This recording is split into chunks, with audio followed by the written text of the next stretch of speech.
fan yii yëpp dégg ngeen ko réew mi yëpp dégg nañ ko mu am coow lu bëri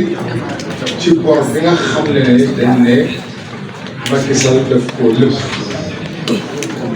te lu nekk dégg ko ci lu nekk ñu wax ko lu nekk lu teg ko ci deram ne ci ñu bëggee bor boobu ma su tee àddu waaye nag mbir am na foo xam ne bii su fa àggee day say taxaw tuuti leeral bi dëkk président Macky Sall dafa ne dafa bëgg li nga xam ne bii mooy suñu sart réew sart bi gën a kawe ci réew mi mooy suñu constitution dafa wax ne ci lu ñuy doxalee réew mi lépp day lal ci leer day lal ci leeral loolu constitution moo ko wax te bokk na ci leeral lépp loo xam ne bi dañ koy doxal di ko doxal ci réew ay këyit am ca këyit yooyee dañ koy génnee ba ñëpp mën ko bind ñu ko jàng looloo tax président Macky Sall ne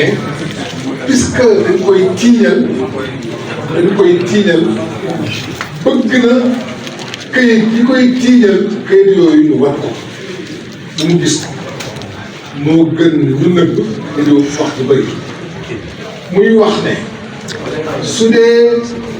am na ay bor yu ñu nëbb denc ko ba tey ji ñu gis ko daa ngi dikk su dee am na ay bor yu ñu nëbb nee nañu ñuy gëstu ba gis ko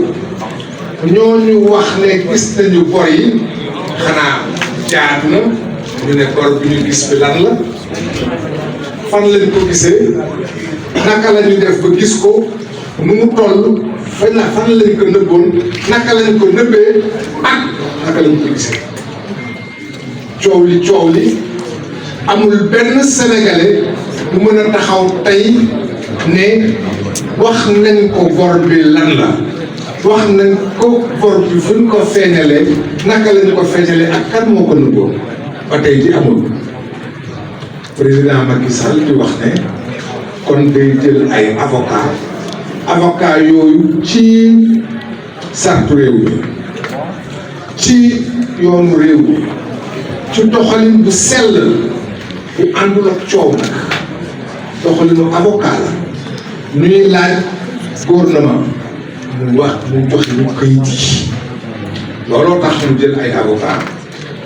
avocat yi war nañ leen ñu ci ëpp ay sénégalais lañu fii la ñu dëkk ci réew mi ñu ràññee leen ci ñu toftal ca ñoom ay avocat yoo xam ne bitim réew la ñu jógee ci ñooñu ñu ngi ciy leeral ki nga xam ne kii mooy tubaab bi nekk ci sama wet ñu koy woowee Pierre Olivier Sûr muy avocat bu nekkoon France nekkoon bâtonnier ordre des avocats bu Paris ñoom ñooy ànd di dox di leer ak di sàkku ci gouvernement bi mu def ko bind nañ leen yónnee nañ leen ay bataaxal pour gouvernement bi génnee li ñu wane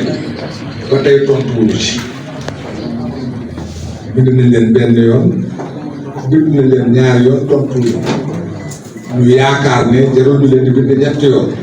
wala jarul ñuy dem ak ñoom ca tribunal pour di leen laaj su dee ñoom ñi fi nekk tey respecté nañu charte réew mi ñu ne ñu tontu c'est tontu boobu leen tontu la boo xam ne ñun lañ koy jox président Macky Sall lañ koy jox ak réewum Sénégal loolu su amul nag kenn dootul wax ne dafa am bor bu ñu nëbb ndax la nga nëbb naan dañ ko nëbb te kenn du ko wax dañu jàpp ne nëbb du nëbb dañu nëbb mooy këyit dañu def rapport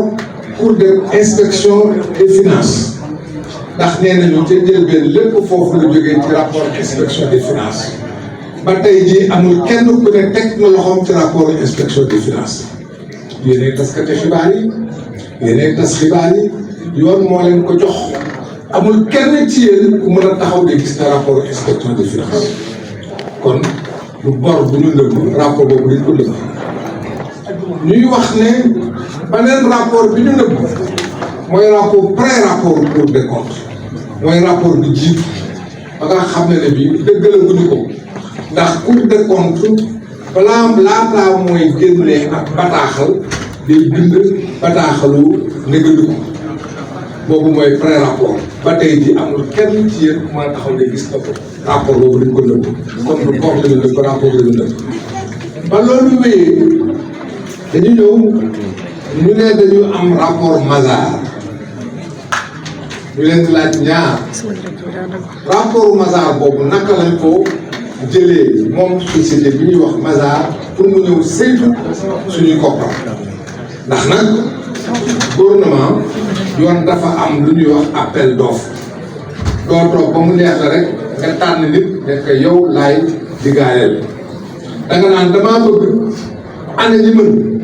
ñëpp ñi mën de man de mën naa bëgg naa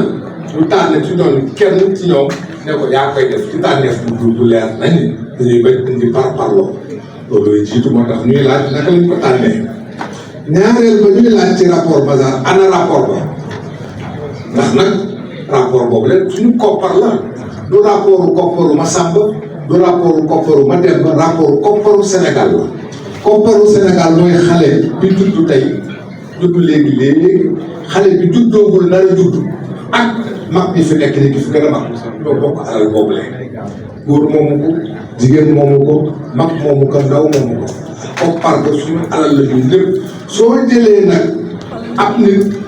nga ni ko na saytu ñun suñu koppar suñu alal naka lañ ko téyee naka lañ ko yoree su paree la mu doon xayma loolee mu xayma war nañu ñëw ñu wane ko ba ñëpp xam ne lii la ñuy wax bëgg nañ ko gis ba tey gisaguñ ko kon du bor bu ñu nëbb rapport bu ñu nëbb la ñuy wax ne nag Sénégal làmmiñ de wolof ko wax man nag pël laa dégguma wolof olof moo naan làmmiñ balaa moo lekk moromam mu ñor te koo ëppal mbokk mënoo ko jëw ndegam mënuñu ñoo jëw ñoo leen mag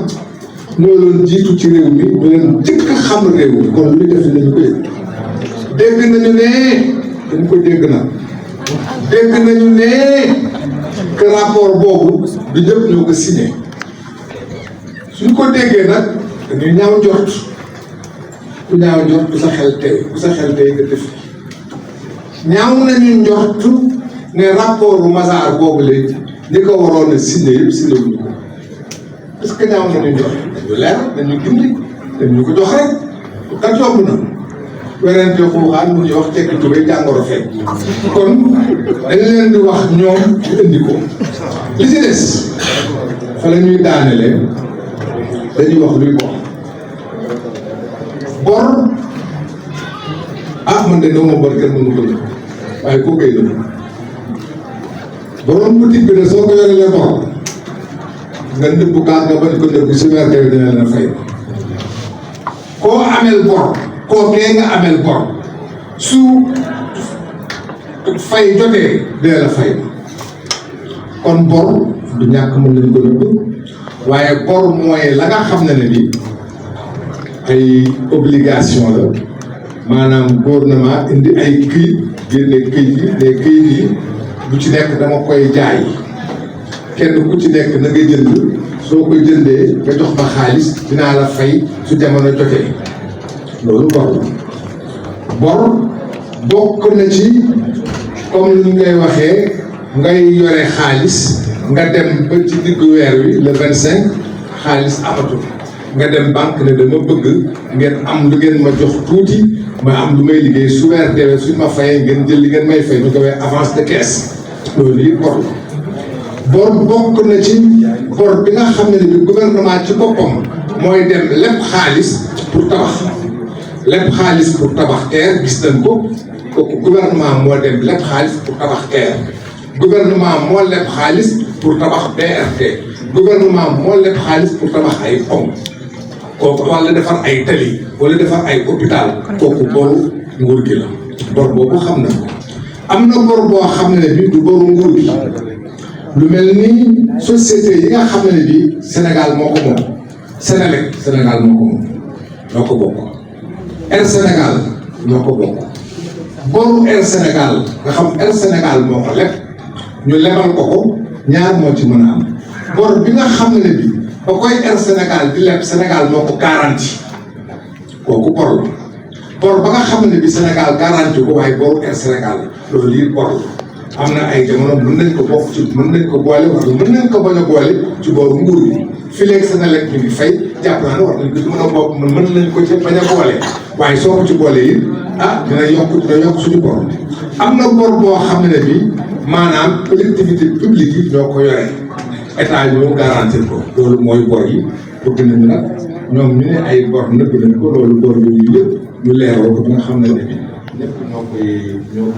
ñoo koy gis li nga tuddee nag yow xanaa docteur la waaw li ma ci bëggoon wax nag xam nga avocat yi parfois comme ay docteur suñu bindee ba pare man sax nga may faral di dal ba bind ba pare loolee ma bind mën ko jàngaat dafay am ma am loo xam dañ ko ciy wax ba ñu ñëwee ma sànq ci njëlbeen wax ci may wax ne xam li xew am sañ-sañ yelleef ak doomi ak sañ-sañu doomi aadama Sénégal mooy lépp lu ñuy def dañ ko teg ci leer mais kooku mooy ci constitution bi waaye yemul ci loolu yemul ci dañu voté ay loi ci biir constitution bi ñu def ci droit à l'information droit à l'information dafa bokk ci liberté am moo tax journaliste am yenn journaliste lu tax su dara xewee ngeen sol seen gilet presse di dem te su ngeen di dem ñu ne alkaati ci liggéey bi ngeen liggéey alkaati boobu leen du kenn warul xajamal seen liggéey ndax yéenay tas katu xibaar yi xibaar yooyu ngeen di tas Sénégal ku ci nekk am na sañ-sañ dara xew mu ubbi ay noppam ngeen àggale ko kooku ci constitution la nekk ba pare fan yii ñu génn yàggul lool assemblée nationale voté waat beneen loi accès à l'information c'est-à-dire tey muy journaliste muy keneen ku dul journaliste citoyen simple am na sañ-sañ fépp fuy am administration mu dem mais am na këyit bu fi nekk këyit googu dama bëgg ngeen jox ma ko accès à l'information parce que information ak lu may respecter président de la République mooy suñu président balaa nga doon xam mooy mooy suñu président bi newoon fii tey su fi newoon teel dugg ñëpp koy jóg taxaw respecté nañ ko lool parce que moom mooy suñu kilifa waaye am na lu ko yoon mayu ko mu nëbb këyit ga mu yor nekk présidence kenn ku ci nekk ci yéen am na sañ-sañ dem fa laaj ko ñu jox ko loolu mooy droit à l'information accès à l'information donc mënul am réew bu tëddee noonu ba pare citoyen réew bi du mu ràññee ñuy dem di wër fu information bi nekk mënuñu du mu ràññee mënoo dëkk ci réew nekk citoyen ci réew ma que nga def li yoon wax ak nga ñàkk def li yoon wax da nga bokk ci réew ma fi leen yaa ngi bokk ci réew mi am nga sañ-sañ lépp loo xam ne ngi ci réew mi ma ni ko rek moo kaay teg leen ko sama loxo ma xam lan la looloo tax ñu di laaj am ngeen sañ-sañ yéen ngeen laaj bokk na ñun ñi nga xam ne bi nag dañu bokk ci langue politique bi ñu mooy wax ñun président Macky Sall moo ma tax a wax ak waa APR yi nekk sama gannaaw ñun ñi fi taxaw ay avocat lañu saa yu ñu duggee fii di wax ko mbirum avocat dafa am politique avocat du politique fa lay daanelee di wax ne baax na ñu wax ndax ñu fii tey ndax ñun ay avocat lañu fi léegi ñu ngi wuyoo turu avocat di liggéey avocat amuñu am donte ne kenn ku ci nekk ci ñun mën nga am sa xalaatu bopp li tax ñu ñëw fii siège APR kii suñu naataangoo bi jógee France ñëw doon ànd ak moom wax ak taskati xibaar yi démb ba léegi ñu ngi wër fu mu koy defee mënuñu am hôtel mënuñu am bureau mënuñu am fenn fu mu ko defee même ñun suñu biir rek as bu tuuti rek bu avocat yi waroon mën a daje jël nañ ko luy mën a parce que nag Macky Sall moo ñu jël avocat ñu laaj ko est-ce que mën nañu may ñu ñëw ci siège def fi conférence de presse loolu tax ñu def fi conférence de presse du par parloo suñu sañoon du fii lañ koy def suñu sañoon du ñuy wax pour wane ne ñun dañu tëdd daayu jaaxaanaay ci mbirum politique loolu mooy li nga xam ne avocat yi def ñu wax ni rek ñun mën nañ leen may parce que bii du conférence de presse point de presse boo la woon mën nañ leen may ñaar ba ci ñetti question ngeen ñu wax ko ñu tontu leen. Sans en détenir les preuves et d'aller les chercher après. C'est de détenir l'information et de refuser de la communiquer. Et maintenant, je viens à nous. Nous, qu'avons-nous fait? Quand je dis nous, c'est le président Macky Sall. Mais quand même, on doit ici saluer sa posture et son courage. Vous pensez qu'il est agréable pour un ancien président de la République d'avoir en face de lui une administration dont il a été un des grands chefs et de lui dire je sollicite des documents et que l'administration refuse et qu'il soit obligé de faire recours à des avocats. Je n'ai jamais vu un exemple du genre dans le monde entier. Mais il a fallu beaucoup de courage moral pour le président Macky Sall pour faire ça. Mais il n'a pas fallu que le courage, il a fallu que lui, face à sa vérité, dise quel que soit Alpha, je ferai éclater la vérité. Quel que soit Alpha, quoi qu'il en coûte, on saura exactement ce qui s'est passé. Mais s'il n'était pas innocent, il leur dire allez-y, je veux que la vérité éclate. Mais pas pour moi seulement Macky Sall, mais pour tout son régime, parce que nous étions avec lui. Pour tout son régime. Maintenant, l'autre chose, toujours parlant de nous, c'est dans cette affaire de considérer que c'est un devoir pour nous d'aller jusqu'au bout. Le président Macky Sall a fait l'honneur à ses avocats de sa confiance. Ils vont aller jusqu'au bout. On a écrit une première lettre. Ils n'ont pas répondu. Ils ont fait l'autruche. Vous savez l'autruche, quand elle ne veut rien voir, elle met sa tête dans le sac. Et elle reste là-bas, coincée. Ils font comme s'ils n'avaient rien vu. On va réécrire. Peut-être, certainement, ils ne verront rien encore. Et on va continuer sous d'autres formes que vous verrez. Mais on ne lâchera pas. On ne lâchera pas parce qu'il est facile d'accuser les gens.